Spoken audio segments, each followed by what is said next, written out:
जय साई राम। नमस्कार। मैं ब्रिजमोहन सूरी आपको बताने वाला हूँ वृष राशि का 2024 का राशिफल।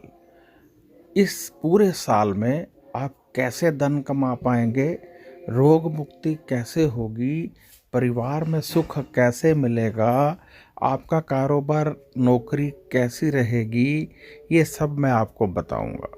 क्या क्या उपाय करें आप कि आपको तेजी से लाभ हो, ये भी बताऊंगा। अन्य राशियों का अलग से डाला जाएगा, सभी राशि की एक वीडियो होगी। वृष राशि से निवेदन करता हूँ कि इसे बार बार देखें और पूरा देखें और समझें। बड़ी ही सरल भाषा में मैं आपको समझाने का प्रयत्न करूँगा। आप ये समझ लें कि बदलाव आने वाले हैं आपकी ज़िंदगी में, क्योंकि हम बताएंगे कि आप कैसे उन्नति करेंगे। ये साल आपके उतार चढ़ाव, विवाह आदि के संबंध में बहुत अधिक लाभ देने वाला है, इसलिए तो मैं आपको बहुत कुछ बताने वाला हूँ।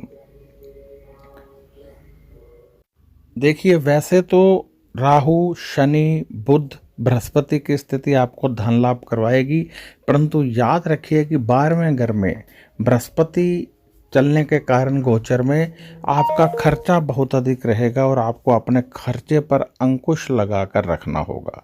1 मई को बृहस्पति का गोचर आपकी ही राशि में हो जाएगा, जिससे खर्चे पर भी अंकुश लग जाएगा। शनिदेव का गोचर पूरे वर्ष आपके 10वें भाव में होने से मेहनत यदि आप करेंगे, याद रखिएगा, यदि आप मेहनत करेंगे तो बहुत अधिक धन कमाएंगे।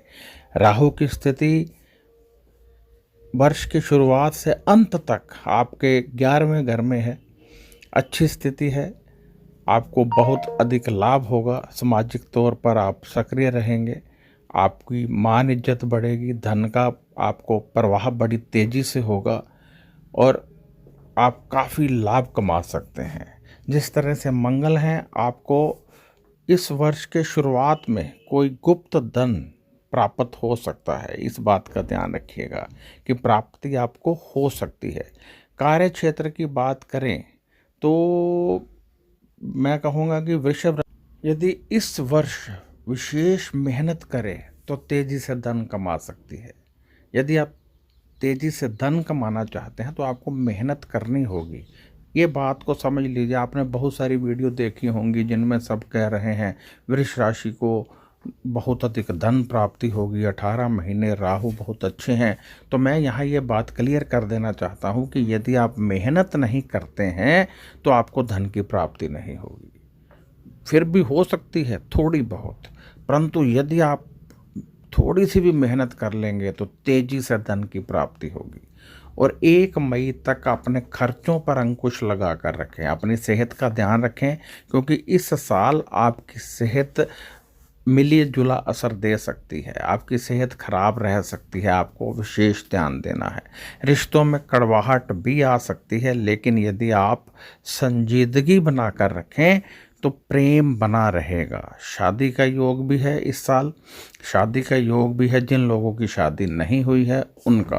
तो याद रखिएगा कि ये साल आपके लिए बहुत अच्छा है, जो तेज़ी से धन लेकर आने वाला है, आपको गुप्त धन की प्राप्ति करवा सकता है, शेयर मार्केट में आपको लाभ करवा सकता है, आपकी नौकरी में, व्यापार में तरक्की हो सकती है, आप तेज़ी से आगे बढ़ सकते हैं। यदि मैं आपको बताऊं इन शॉर्ट, तो ये वर्ष आपके लिए बहुत अच्छा है। पैसा जरूर आएगा, परंतु मेहनत करने के बाद। बचत तभी होगी यदि आप बचत करना चाहेंगे, क्योंकि खर्चे बहुत अधिक होंगे।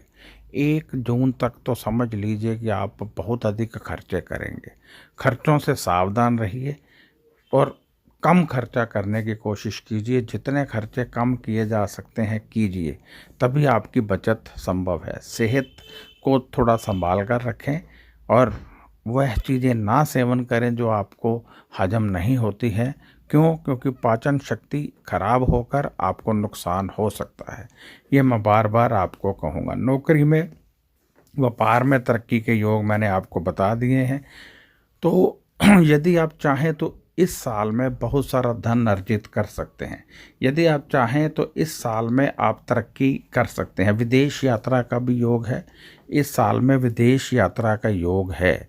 विदेश में आप उन्नति भी कर सकते हैं। यदि आप विदेश में हैं, कोई आपका काम फंसा हुआ है, तो कोशिश कीजिए इस साल वो कर्ज मुक्ति भी हो सकती है। याद रखिएगा, इस साल आपकी कर्ज मुक्ति हो सकती है।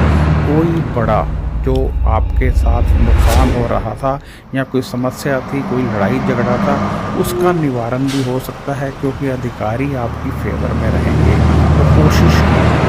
और उपाय के तौर पर आप 11 पक्षी आज़ाद कीजिए। उपाय के तौर पर 11 पक्षी आज़ाद कीजिए। इससे आपकी समस्याओं का निवारण होगा। और अब मैं आपको बताने वाला हूँ इस साल के उपाय। इस साल यदि आप उपाय करें और तो आपको बहुत अधिक लाभ होगा। एक तो आप छोटी कन्याओं के चरण छूकर उनसे आशीर्वाद लें। जो छोटी कन्याएं होती हैं उनके चरण छुएं और उनसे आशीर्वाद। इस वर्ष 10 अंधों को खाना खिलाएं। शनिवार के दिन चींटियों को आटा डालें। गाय माता को हरा चारा जो है वो आपने खिलाना है। और सतनाजा 7 तरह का अनाज आप पक्षियों को डालें। और पूरा वर्ष दूध में हल्दी डालकर पिएं। माथे पर हल्दी या केसर का तिलक लगाएं। और गुरुवार के गुरुवार 800 ग्राम चने की दाल अवश्य दान करें। इससे आपके खर्चों में थोड़ी कमी आएगी। ये ज़रूर करें। और पैसे के लिए शनिवार के दिन चींटियों को आटा वगैरह डालें। प्रतिदिन डालें तो और भी अच्छा है। इससे पैसा तेज़ी से आएगा। रोग मुक्ति के लिए यदि आप रोगी हैं तो सरसों का तेल जमीन पर प्रतिदिन फेंकें। इससे रोग मुक्ति होगी। यदि लड़ाई झगड़ा चल रहा है तो पक्षी आज़ाद करें। यदि आप प्रेमी मिलन चाहते हैं तो आप दही का दान किया करें। और यदि आपकी किसी भी प्रकार की कोई भी समस्या है तो आप जो मैंने उपाय बताए हैं, गाय को चारा डालिए, ये सब किया करें। इनसे आपको तेज़ी से लाभ होगा। और यदि आपको दुश्मन से डर लग रहा है तो आप काले तिल, सफ़ेद तिल और जौ प्रतिदिन ज़मीन में दबाएं। दुश्मन आपसे दूर रहेंगे। याद रखिएगा, ये वर्ष आपको लाभ देने वाला है। लाभ अवश्य लें। इस वर्ष आपकी कुंडली के ग्रह क्या कहते हैं ये भी जानने का प्रयत्न कीजिए, क्योंकि ये विशेष वर्ष है जो आपको लाभ दे सकता है। ऐसा ना हो कि कुंडली के ग्रहों के कारण आपका लाभ आपसे दूर रह जाए। इसलिए अपनी जन्म कुंडली अवश्य इस वर्ष किसी योग्य ज्योतिषाचार्य को दिखाएं। हमें दिखानी है तो व्हाट्सएप कीजिए। कोई सवाल है तो व्हाट्सएप कीजिए। नमस्कार।